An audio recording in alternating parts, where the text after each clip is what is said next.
Hello friends, इस video में मैं आपको बताऊंगा क्लियर कि किस प्रकार से यदि आप अंग्रेजी सीखने के आपके फेज़ जो है वो अभी इनिशियल फेज़ में है तो आप किस प्रकार से सीख सकते हैं। जैसे कि जब मैं पढ़ता हूं तो मैं किस प्रकार से पढ़ता हूं, मैं किस प्रकार से सीखता हूं, वही मैं आपको बताऊंगा। एक व्यक्ति आपको जो सिखाता है वो किस प्रकार से वो खुद सीखता है वो आपको इस वीडियो में देखने को मिलेगा, तो आप इस वीडियो को अंत तक देखिएगा। जैसे कि मैंने यहाँ पर एक स्टोरी लिखी हुई है, अनहेल्पफुल फ्रेंड्स। तो मैं आपको इसको पढ़ के बताऊंगा। जी देखिए, बोलने की शुरुआत कहाँ पर होती है, कहाँ से होती है। बोलने की शुरुआत हम छोटा मोटा तो बोल सकते हैं, डायरेक्टली सेंटेंसेस हम बना सकते हैं, लेकिन जब हम बड़े बड़े सेंटेंसेस और उस प्रकार से, जिस प्रकार से किताबी लैंग्वेज में थोड़ा बहुत लिखा हुआ रहता है, उस प्रकार से सीखने के लिए हमें उस बुक को भी पढ़ना ज़रूरी होता है।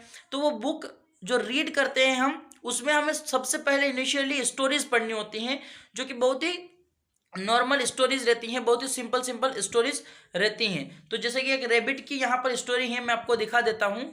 जैसे कि मैंने यहाँ पर एक स्टोरी लिखी हुई है कि अनहेल्पफुल फ्रेंड्स, ये एक स्टोरी है बनी रैबिट की। तो देखिए यहाँ पे पढ़ते हैं हम कि बनी rabbit lived in the forest, यानी कि यहाँ पर पास्ट इनडेफिनेट टेंस का एक सेंटेंस बनाया गया है कि बनी रैबिट जो है वो लिव्ड, यानी कि सेकंड फॉर्म, यहाँ पर लिव की सेकंड फॉर्म यूज की गई है कि रहता था इन द फॉरेस्ट। कहाँ रहता था? फॉरेस्ट, जंगल में रहता था। He had many friends, he had many friends मतलब यहाँ पर उसके पास क्या थे, मतलब उसके बहुत सारे दोस्त थे। मैनी यानी कि कई, और फ्रेंड्स यानी कि दोस्त थे।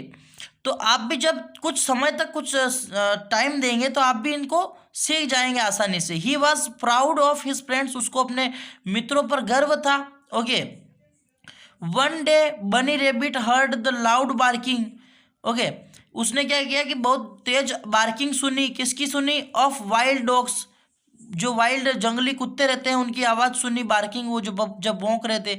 ही वॉज वेरी स्केर्ड, वह बहुत डरा हुआ था। जैसे कि आपको ये स्केर्ड वगैरह का इनका मतलब समझ में नहीं आता है, तो मैं इनका भी आपको बताऊंगा कि किस प्रकार से आप इनका सॉल्यूशन आप पा सकते हैं easily. He decided to ask for help.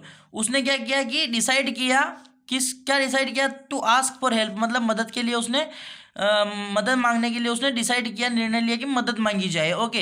He quickly went to his friend deer. क्या किया? वो क्विकली, बहुत जल्दी से, वेंट यानी कि गया, टू हिज फ्रेंड डियर, वो उस डियर के पास गया, मतलब हिरन के पास गया। He said dear friend some, dear friend यहाँ पे प्रिय मित्र इसका मतलब हो रहा है। डियर का मतलब, इस डियर का मतलब होता है हिरन और इसका मतलब होता है प्रिय। तो प्रिय मित्र, dear friend some wild dogs are chasing me. क्या कर रहे हैं? सम वाइल्ड डॉग्स मतलब कुछ जंगली कुत्ते चेजिंग में, मेरे पीछे पड़े हुए हैं, है ना। कैन यू चेज देम, क्या तुम्हें उन्हें चेस कर सकती हो? अवे मतलब उनको दूर भगा सकती हो। विद योर शार्प एंटलर्स, जैसे कि हमने देखा यहाँ पे कि शार्प एंटलर्स लिखा हुआ है, तो यहाँ पर इसका मतलब सिंग हो रहा है।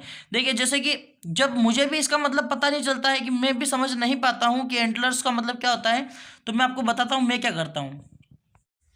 देखिए, मैं अपने मोबाइल में इस प्रकार का जो एप्लीकेशन है, जैसे कि ये जो आपको दिख रहा है, ये जो ट्रांसलेट वाला है, ये गूगल ट्रांसलेट करके आप भी अगर यहाँ पर प्ले स्टोर पर सर्च करेंगे, इस प्ले स्टोर पर, तो आपको मिल जाएगा। सर्च करना है एंटलर्स, एंटलर्स। ओके। आप यहाँ पर बोल भी सकते हैं तो आपको पता चल जाएगा सिंग, मतलब जो हमने देखा वहां पर नहीं समझ में आया तो इस प्रकार से हम उसको देख सकते हैं। ओके। तो इस प्रकार से आपने देखा कि इस प्रकार से जब हमको कोई मतलब समझ में नहीं आता है तो हम यहाँ पर ट्रांसलेट वाला जो गूगल अनुवाद है, ये इसको प्ले स्टोर से डाउनलोड करना होगा, मैंने आपको बताया ही है। ओके।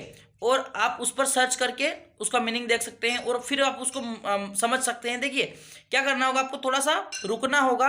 आपको मतलब क्या करना होगा, जब आप पढ़ रहे हैं तो आप ऐसे ऐसे वर्ड्स को लिख लीजिए एक बार, है ना। शुरू बार पढ़ते वक्त आप क्या करिए, एक बार लिख लीजिए, फिर उसके बाद लिखने के बाद क्या करें, पहले पूरी स्टोरी को पढ़ लीजिए, समझ लीजिए। जो जो शब्द समझ में नहीं आते हैं उनको फिर सर्च करिए, उनका मीनिंग देखिए, मतलब देखिए, और उन मीनिंग्स को, उसका अर्थ जो है वो वहां पर लिख करके आप क्या करेंगे, उसको वहां पर फिट करके उस स्टोरी को पूरा कीजिए। बिल्कुल आप सीख पाएंगे इस तरीके से, बहुत ही अच्छा तरीका है ये।